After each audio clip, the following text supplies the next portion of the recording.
Genesis chapter 26. A severe famine now struck the land, as had happened before in Abraham's time. So Isaac moved to Gerar, where Abimelech, king of the Philistines, lived. The Lord appeared to Isaac and said, "Do not go down to Egypt, but do as I tell you. Live here as a foreigner in this land, and I will be with you and bless you. I hereby confirm that I will give all these lands to you and your descendants. Just as I solemnly promised Abraham your father, I will cause your descendants to become as numerous as the stars of the sky, and I will give them all these lands. And through your descendants all the nations of the earth will be blessed. I will do this because Abraham listened to me and obeyed all my requirements, commands, decrees, and instructions." So Isaac stayed in Gerar. When the men who lived there asked Isaac about his wife Rebekah, he said, "She is my sister."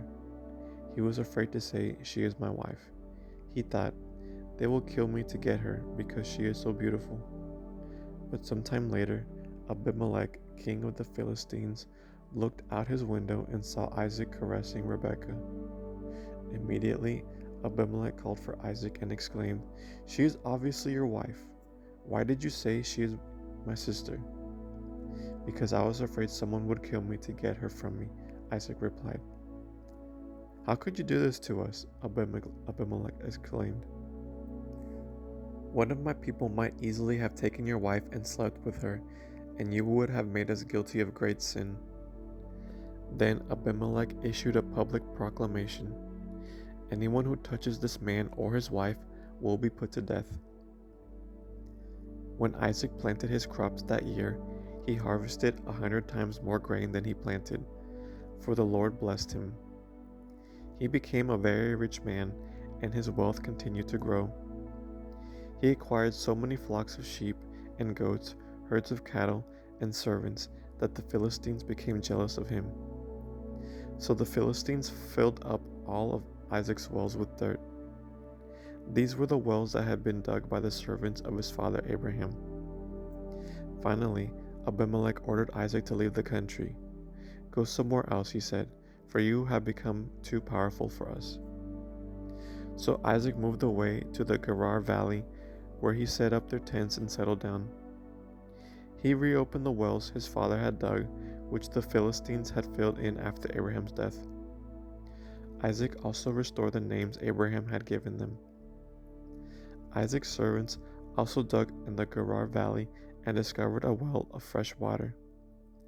But then the shepherds from Gerar came and claimed the spring. "This is our water," they said, and they argued over it with Isaac's herdsmen. So Isaac named the well Esek, which means argument.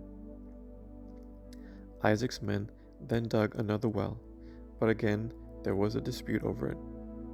So Isaac named it Sitnah, which means hostility. Abandoning that one, Isaac moved on and dug another well. This time there was no dispute over it.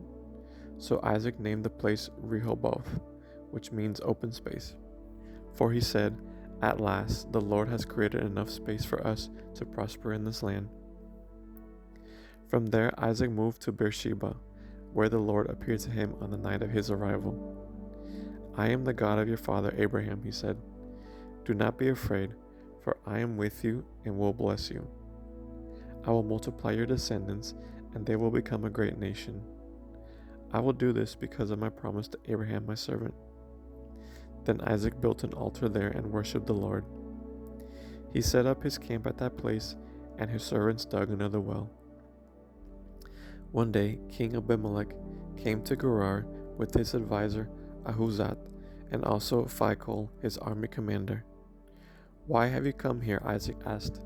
"You obviously hate me, since you kicked me off your land." They replied, "We can plainly see that the Lord is with you, so we want to enter into a sworn treaty with you. Let's make a covenant. Swear that you will not harm us, just as we have never troubled you. We have always treated you well, and we sent you away from us in peace. And now look how the Lord has blessed you." So Isaac prepared a covenant feast to celebrate the treaty, and they ate and drank together. Early the next morning, they each took a solemn oath not to interfere with each other. Then Isaac sent them home again, and they left him in peace. That very day, Isaac's servants came and told him about a new well they had dug. "We found water," they exclaimed.